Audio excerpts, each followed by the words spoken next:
Bank Mandiri Cianjur dilaporkan, Bank Mandiri yang saat ini langkah pencarian dana gempa, dilaporkan melanggar Undang-Undang Nomor 24 Tahun 2013 tentang Administrasi Kependudukan Pasal 95B, serta Pasal 263 Ayat 2 KUH Pidana. Simak podcast bersama Kuasa Hukum Salatuddin, ZSH. Pembawa acara, Ridwan Marcel RBUC. Tayang perdana di channel YouTube Kang Firman Hidayat. Januari waktu itu, kemarin, dia mau membuka tabungan, membuka rekening di Bank Mandiri, dengan segala syarat-syarat yang sudah dipenuhi. Ternyata datang ke Bank Mandiri, ternyata ketika ke Mandiri itu ditolak. Itu ini sepengetahuan Bank Mandiri ya. Betul. Terus apa langkah hukum yang sudah dilakukan oleh Pak Salat selaku kuasa hukum? Ya, karena Bank Mandiri kelihatannya tidak bisa memberikan penjelasan yang mendetail kepada kami, sehingga kami mengambil langkah hukum, yaitu membuat pengaduan laporan ke pihak berwajib. Sebelumnya somasi sudah dilayangkan ya? Somasi sudah dilayangkan. Kalau saya lihat nih ada somasi pertama dan somasi kedua. Pertama tanggal 2 Februari. Ya. Dan dijawab oleh Bank Mandiri tanggal 6 Februari. Nah, jawaban dari Bank Mandirinya seperti ini. Dan tentu somasi ini biasanya ada 3 kali ya. Dua kali. Nah, dan kedua somasi itu sudah disampaikan ya. Sudah disampaikan dan langsung saya dihubungi oleh kepala cabang. Pak, untuk saat ini kami ambil langkah hukum pidananya. Sudah kita laporkan karena ini pada tanggal berapa Pak? Kita membuat pengaduan itu tanggal 12 Mei. Yang melaporkannya apa, kuasa hukum atau kuasa hukum? Kuasa hukum dan kebetulan itu anak saya kan, jadi sekaligus kebetulan kita melaporkan tindak pidananya, yaitu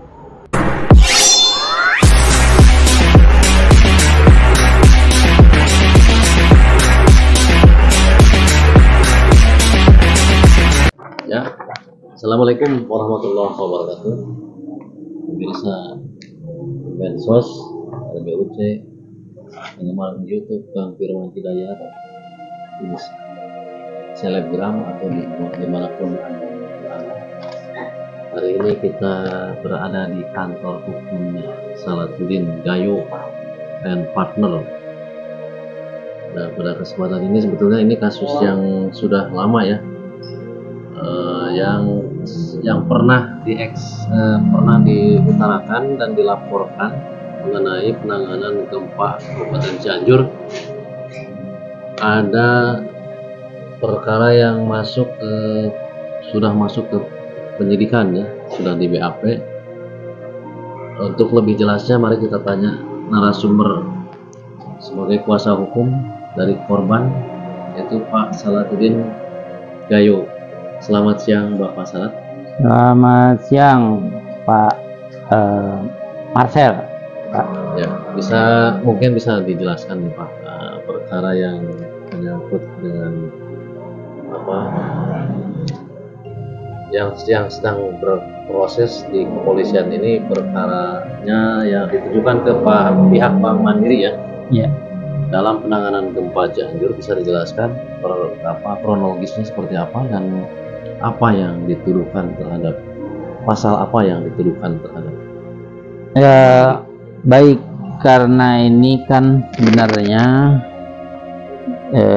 kami ini kan kebetulan ini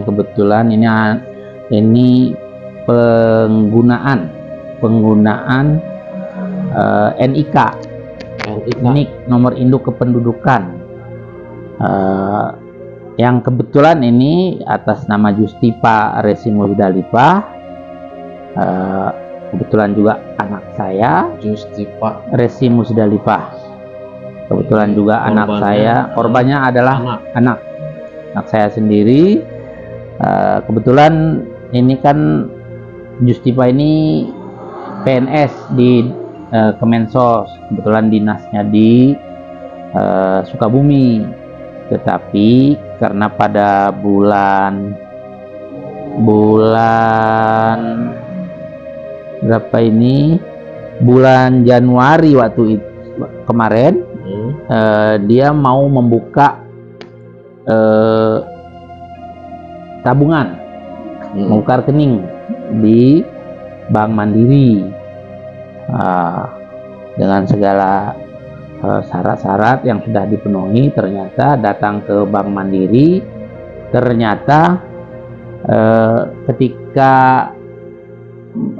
ke Mandiri itu ditolak, tidak bisa membuka rekening karena dengan alasan NIK-nya sudah dipakai orang lain. NIK Justipa, nomor induk kependudukan Justipa ini sudah dipakai oleh orang lain, sehingga dari Bank Mandiri Sukabumi pada waktu itu bertanya kepada Justipa apakah punya saudara, atau dijawab anak saya tidak pernah, karena kaget kan. Nah, sehingga ya ketika kami datangi ke Bank Mandiri secara baik waktu itu dan diterima oleh Pak Naufal, CEO-nya, lalu saya bertanya apakah ini lalu dibuka betul bahwa NIK Justipa itu dipakai oleh pegawai dari PT Dalim Jalan Pramuka. Dari PT Dalim ya, Pak. Ketika saya bertanya atas nama siapa, alamatnya di mana, karena ketika saya tanya apakah ini namanya juga atau bagaimana, ternyata namanya tidak dipakai. Artinya nama Justipanya tidak ada, yang ada hanya NIK-nya. Terus PT apa tadi kan? PT Dalim. PT Dalim. Apanya itu, kaitannya?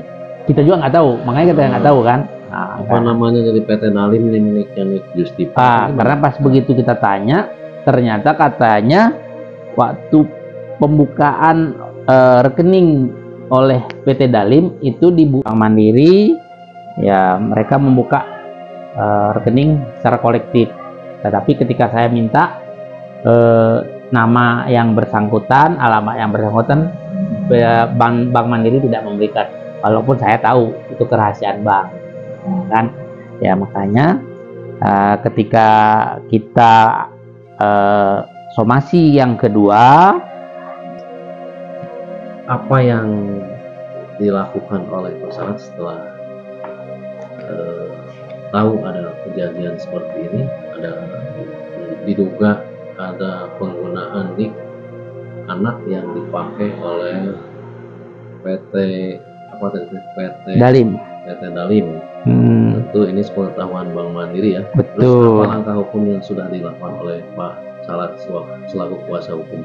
Ya karena Bank Mandiri kelihatannya tidak bisa memberikan penjelasan yang mendetail kepada kami, sehingga kami mengambil langkah hukum, yaitu membuat pengaduan laporan ke pihak berwajib. Sebelumnya somasi sudah dilayangkan ya? Somasi sudah dilayangkan.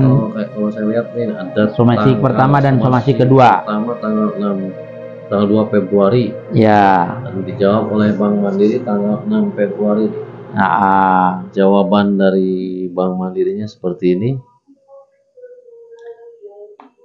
Dan tentu somasi ini biasanya ada 3 kali ya? Dua kali. Nah, dan kedua somasi itu sudah disampaikan ya? Sudah disampaikan dan langsung saya dihubungi oleh Kepala Cabang Pak Hamzah, sehingga ke pertemuan di somasi kedua kita pertemuan, tetapi karena tidak memuaskan penjelasan yang disampaikan oleh Bank Mandiri, ya kami mengambil langkah hukum. Nah, untuk saat ini kami ambil langkah hukum pidananya. Sudah kita laporkan, karena ini pada tanggal berapa Pak? Kita membuat pemaduan itu tanggal 12 Mei. Yang melaporkannya apa, kuasa hukum atau? Kuasa hukum. Dan kebetulan itu anak saya kan. Jadi sekaligus kebetulan kita melaporkan tindak pidananya, yaitu melanggar Undang-Undang Nomor 24 Tahun 2013 tentang administrasi kependudukan, khususnya pasal 95B serta pasal 263 ayat 2 KUH pidana. Yaitu ya dengan kalau di Undang-Undang Nomor 24 itu ancaman denda administrasi berdenda itu 1 miliar, ancaman hukuman 6 tahun. Oh, jadi, sanksinya begitu ya? Ya, sanksi denda ya. Ya. Lalu nanti kita juga akan tempuh jalur perdatanya karena ini sudah merugikan baik secara material ataupun imaterialnya nanti. Begitu sementara. Oke. Ini menarik sekali pemirsa bahwa ternyata kelihatannya banyak di balik penanganan gempa bumi di Cianjur ada, mungkin yang saya dengar juga banyak sekali kasus ini, cuman ada hanya segelintir atau beberapa yang memang disikapi serius, termasuk yang Pasalat ini.